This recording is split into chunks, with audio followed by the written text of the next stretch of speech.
প্রথমে আমি একটি টেস্ট অর্ডার করে দেখাচ্ছি বিষয়টি কীরকম কাজ করে। যে দেখেছেন মেইল চলে আসছে। এবার কাজটি শুরু করা যাক। প্রথমে আমরা ওয়েবসাইটে অ্যাডমিন পেজে ঢুকে একটি প্লাগইন অ্যাড করব।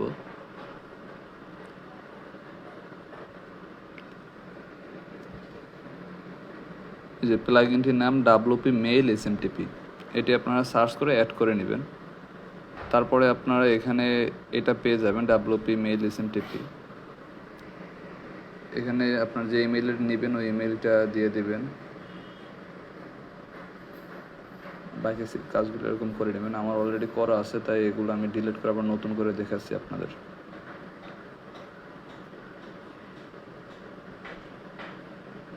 নতুন পেজে সার্চ দেবেন গুগল কনসোল ক্লাউড কনসোল। তারপরে যে জিমেইল দিয়ে মেইল সিস্টেমটা চালু করবেন ওই মেইলটা সিলেক্ট করে নেবেন।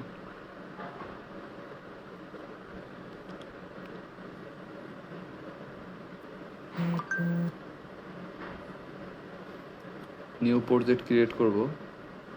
শুধু নাম যেটা ইচ্ছা সেটাই দিবেন, সমস্যা নেই। আর কোনো অর্গানাইজেশন নাই তাই দিলাম না।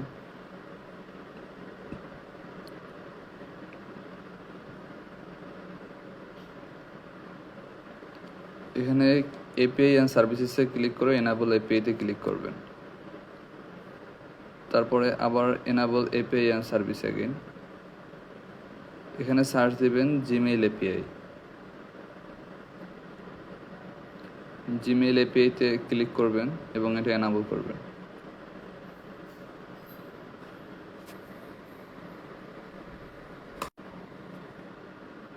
এবার ক্রিয়েট ক্রেডেনশিয়ালে ক্লিক করব। এবারে জাস্ট ইউজার ডেটা ক্লিক করে নেক্সটে ক্লিক করব। এখানে একটা নাম দিয়ে দেবেন। আপনার ওয়েবসাইটের নামটা সব জায়গায় ব্যবহার করবেন, তাহলে ভালো হবে। এবং ইমেলটা সিলেক্ট করে দেবেন। ডেভেলপার ইনফরমেশনে ইমেল অ্যাড্রেস দিবেন, ওই ইমেলটাই দিবেন যেটা দিয়ে আপনি মেল সিস্টেম চালু করতেছেন, যে জিমেলটা দিয়ে। সব জায়গায় একই জিমেল ইউজ করবেন, তাহলে কোনো ধরনের সমস্যা হবে না, একেবারে সব জায়গায়।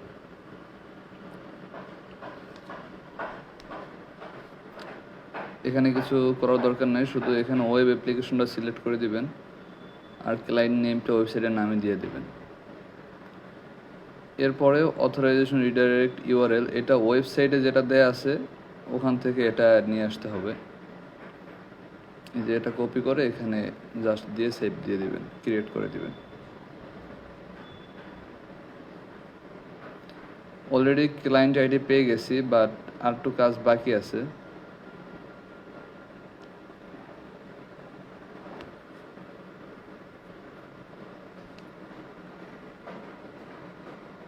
পাবলিশ করে দিবেন, তা না হলে কাজটা সম্পূর্ণ হবে না।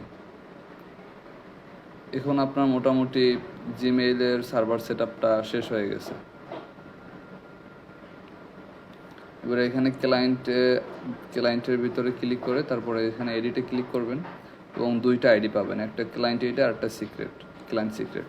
সো দুটোই লাগবে। ক্লায়েন্ট আইডিটা প্রথমে কপি করে নিচ্ছি এবং ক্লায়েন্ট আইডি ফিলে এটা পেস্ট করে দিব। এরপরে ক্লায়েন্ট সিক্রেটটা কপি করব এবং এটা এখানে পেস্ট করে সেভ দিয়ে দিব।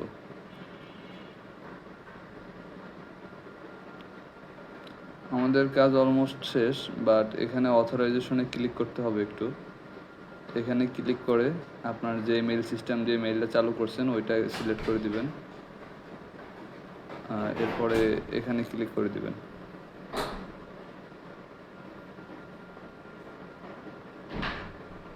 এবার আপনার কাজ সম্পূর্ণ শেষ। এবার আমরা একটা টেস্ট করব সব কিছু ঠিকঠাক চলতেছে কিনা।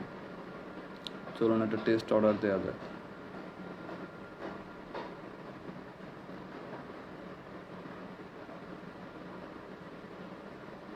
আগে আমার মেইল বক্সটা দেখিয়ে নিচ্ছি, দেখুন।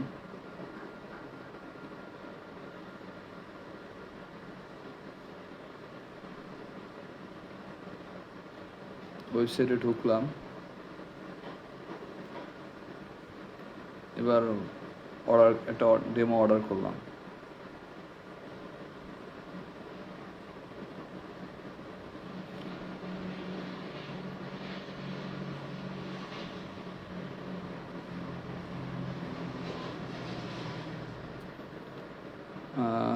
ইনবক্সে দেখি মেলটা আসছে কি না।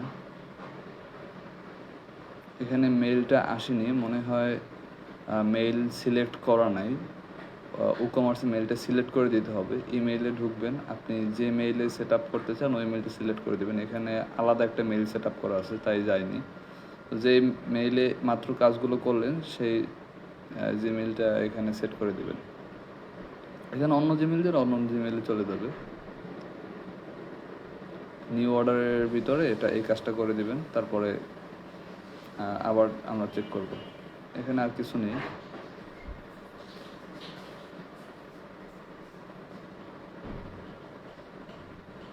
সিস্টেমটা হলো কমার্সে ঢুকবেন, সেটিংসে ঢুকবেন, তারপরে ইমেল ট্যাবে গিয়ে নিউ অর্ডারে ম্যানেজে ক্লিক করবেন, তারপরে শুধু আপনার মেইলটা সিলেক্ট করে দেবেন। আমরা আবার নতুন আরেকটা ডেমো অর্ডার করি।